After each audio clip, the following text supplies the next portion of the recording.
From social media to search engines, AI-generated images are everywhere. And sometimes it's hard to tell what's real and what's not. But how well can kids tell? In this Time for Kids report sponsored by SSM Health, I put two siblings to the test. They took on a challenge to spot the fakes, and you might be surprised by what they noticed that even some adults might have missed.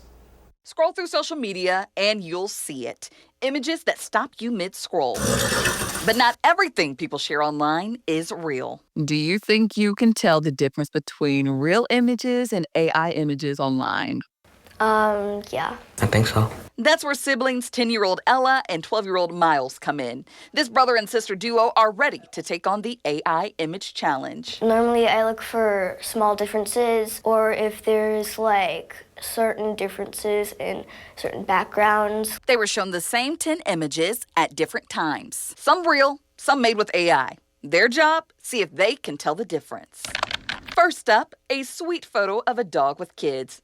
Looks pretty cute, but Ella and Miles weren't convinced it was real. You can see that it gets blurry in the background, which it normally does, but the dog looks kind of shinier than in real life. The leash, it kind of like tapers off underneath her hand.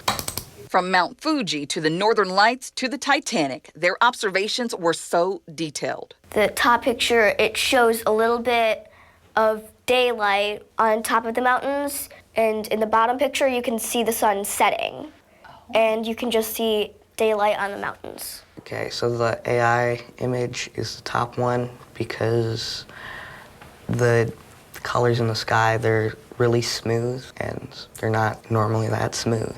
It also looks AI because this is probably a picture of the Titanic, and the Titanic is no longer around. I don't think the Titanic had a mast, like those sails at the top. But just when they thought they were on a roll, I threw in a curveball. Cheez-It pizza. AI generated because I don't think there's a thing called Cheez-It pizza. I don't think that's a real thing.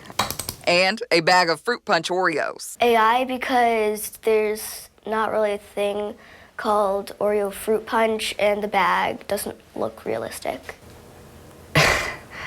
AI because I don't think anybody would buy this. Little did they know, the Cheez-It pizza, it's real. Available at select stores.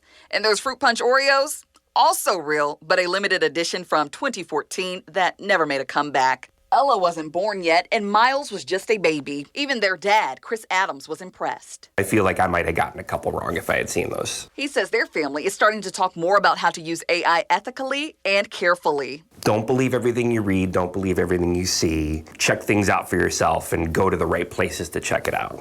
SSM Health child psychiatrist Dr. Jeremy Chapman says those conversations are key. One consideration with AI is that a lot of folks are preoccupied with what people are receiving from AI, but not enough people are focusing on what is the child seeking from the AI.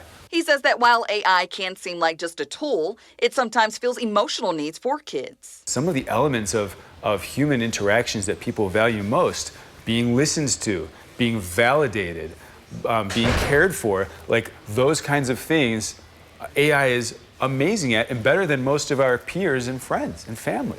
And that's why he says guidance from parents matters most, even if sometimes the kids end up teaching us. I am less worried about them as more as I'm worried about people my age or older. Listen to your kids. These siblings nailed 8 out of 10.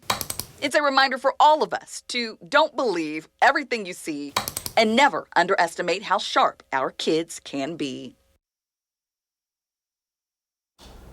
Ella and Miles did fantastic.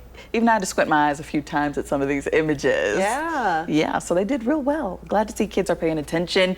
But this Friday, you can meet News 3 Now at Warner Park for our Time for Kids night during the Madison Mallards game. News 3 Now will give the first 2,000 kids a free gift. SSM Health staff will be there to share our Time for Kids digital device guide. And we'll also have a fun digital device safety quiz where kids and parents can answer questions for a chance to win a prize. And you can also catch me throwing the first pitch. And we'll also have some fireworks after the game. So, hey. You know, you put fun and all quiz in the same sentence. Fun and quiz in the same sentence. It's going to be a fun quiz. It's not your your normal quiz, I guess, that you would have to study for necessarily. I'm sure the kids will enjoy it, especially if they get to do a little technology stuff, play with the AI. A little It'll be competition fun. with mom and dad, per se. Absolutely. And then the fireworks at the end to kick it all off. It'll be great.